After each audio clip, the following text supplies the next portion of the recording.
Linebacker, we got some big names in this linebacker class. Dre Greenlaw, Nick Bolton, Bobby Wagner, headlined by Zach Bond, and obviously the defensive player of the year caliber year that he has had.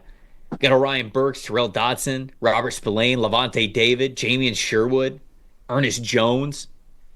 There's some heavy hitters in this group, Dalton. What do we think about it? Yeah, you're not kidding. Look, 3 of the top 4 graded linebackers from this season, Bond, Wagner, and Burks, if you set the snap minimum low enough, are free agents, which is crazy to me when you think about just, it feels like it's been a position kind of in flux lately, both in the league and in the draft. It's hard to find elite guys, and we have new guys emerging every year. But the one I'm intrigued with among this group is actually Jamian Sherwood from the Jets. He just turned 25 years old. He was really the one guy on this entire Jet defense who played above his level of expectation. C.J. Mosley dealing with injuries, so he got to play really a starting role this year. And he was a top 20 linebacker, as you see there, 17th in coverage grade, 5th in total stops among linebackers. I think this is somebody who's got a very interesting market, especially as young as he is, right? He's the youngest player among this group, and he's among the most productive. And I think I think about a couple of things. Connections, first and foremost. Let's say the 49ers lose Dre Greenlaw.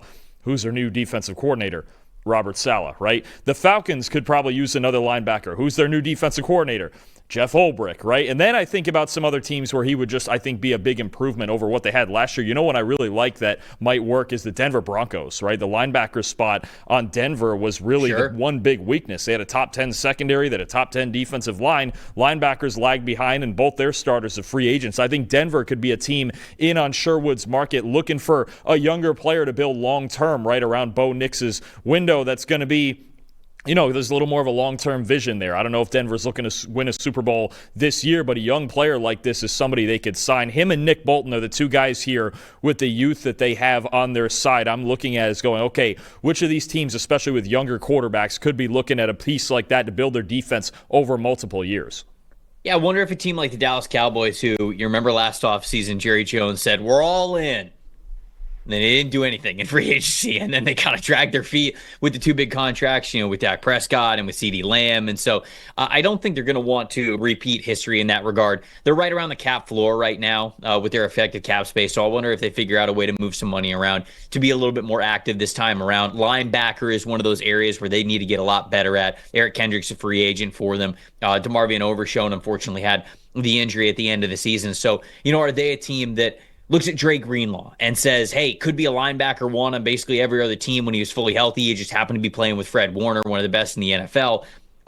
We can get him for a little bit more of a bargain because he's still coming off of the injury. But if you believe that he's going to get back to form, I wonder if a spot like Dallas is there for Dre Greenlaw to potentially be that linebacker one for them. I think it's a great shout out with the Denver Broncos, maybe to take a jump into that linebacker market with some of those top guys. Maybe it's a Jamian Sherwood. Maybe it's even more. Maybe you're talking about like the Nick Boltons, the guys who are at the very top of the market there as well. I think about Washington, right? If Washington's moving on from Bobby Wagner, if they feel like, okay, the age is really catching up to them, do they go after a Zach Bond? Do they go after a Nick Bolton? I think that could be an area with as much cap space as they have to spend.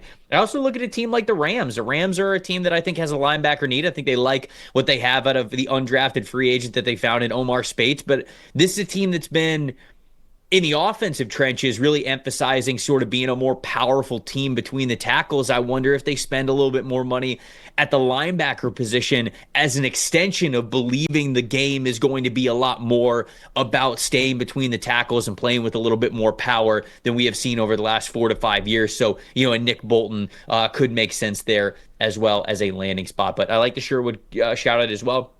We're obviously not going to mention Levante David at all whatsoever because he's not playing anywhere else other than the Tampa Bay Buccaneers. Don't you dare take Levante David away from me. But in all seriousness, I don't think Levante is going to play anywhere. If he would have left Tampa, I feel like it would have been the previous contract because he actually still had like a couple more years left. Now it's sort of this 1-year contract for however much longer he wants to play, and I think that he'll retire Tampa Bay Buccaneer. Robert Spillane's also pretty interesting as well. I think the Raiders are probably gonna want to do what they need to do to keep him, but he was a menace this year. He was all over the field, and so he's a sneaky one where I think a lot of people just assume that he's going to be back in Vegas because you don't want to think about this Vegas defense without him there in the middle, but I could see a team being very interested in him for as much of a tackling machine as he was last year. Yeah, no, I think Spillane, if he does leave the Raiders, I think there's several of those teams that you mentioned, especially with as good as he is in the run game. You talk about a Denver. I think it's another one maybe in the Dallas Cowboys price range, and they really need to prioritize their run defense.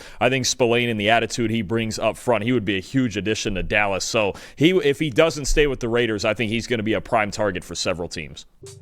Thanks for watching, everybody. Make sure you like and subscribe the video. And if you don't have a PFF Plus subscription, you can get one to see all the premium stats that we talked about here on the show, plus the expert betting and fantasy advice over at subscribe.pff.com. The description is also right below, so if you are not a PFF Plus subscriber, you come one today.